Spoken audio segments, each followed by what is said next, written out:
We have at the end of Parshas Ba'aloscha the incident of Miriam and Aaron speaking Lashon Hara about Moshe Rabbeinu, in which Miriam receives the very severe punishment of tsaras, in which all of Klal Yisrael ends up waiting 7 days until they're able to move on when she's cured. This incident is considered so significant that later on in Sefer Dvarim, the Moshe Rabbeinu gives us a specific tzivui of Schiras Maisa Miriam to remember what happened to Miriam and the punishment she received for speaking Lashon Hara, and to take out the appropriate lessons that we should from the incident. The Rambam in the end of Hilchos Tumas Tsaras, when he speaks about the severity of the Isser of Lashon Hara, he brings up the Maisa of Miriam, and he mentions a few mitigating factors why one would think that really there shouldn't have been such a big deal made out of the Lashon Hara said by Miriam. On the one hand, Miriam was the older sister of Moshe Rabbeinu. She raised him. She saved him. Moshe Rabbeinu, in a certain sense, owed her and had a certain sense of indebtedness towards her. And one might have thought that Miriam wasn't required to have the same level of reverence that the rest of Klal Yisrael had for Moshe Rabbeinu.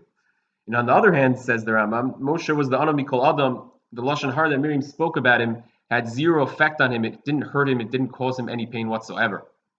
And yet, says the Rambam, we still find that she received such a severe punishment.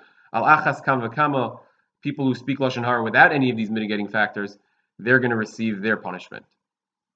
What we see from this Rambam is that while obviously the bein adam lechavero aspect of Lashon Hara, the hurting of the other person, is a factor, but that's not the essential reason why Lashon Hara is so bad. Even if that doesn't really exist, still Lashon Hara is a severe isser.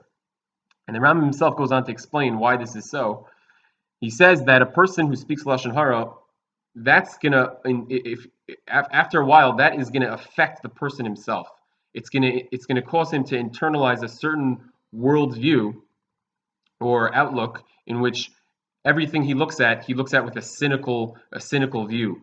He's gonna become a lates, a person who doesn't allow anything meaningful to pass him without finding disparaging things to say about it. And eventually, says the Rambam, he'll end up saying disparaging things and acting with leitzanos towards Talmidei Chachamim, towards Nevi'im, towards the Torah, and then eventually even to HaKadosh Baruch Hu himself.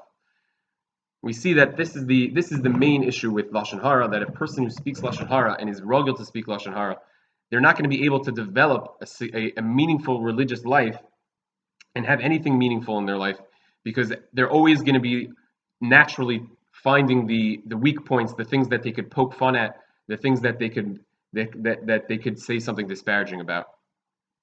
The yesod is that if a person wants to be a great person, if a person wants to do meaningful things, great people don't talk about other people. Great people talk about ideas. Wishing you all a very good Shabbos.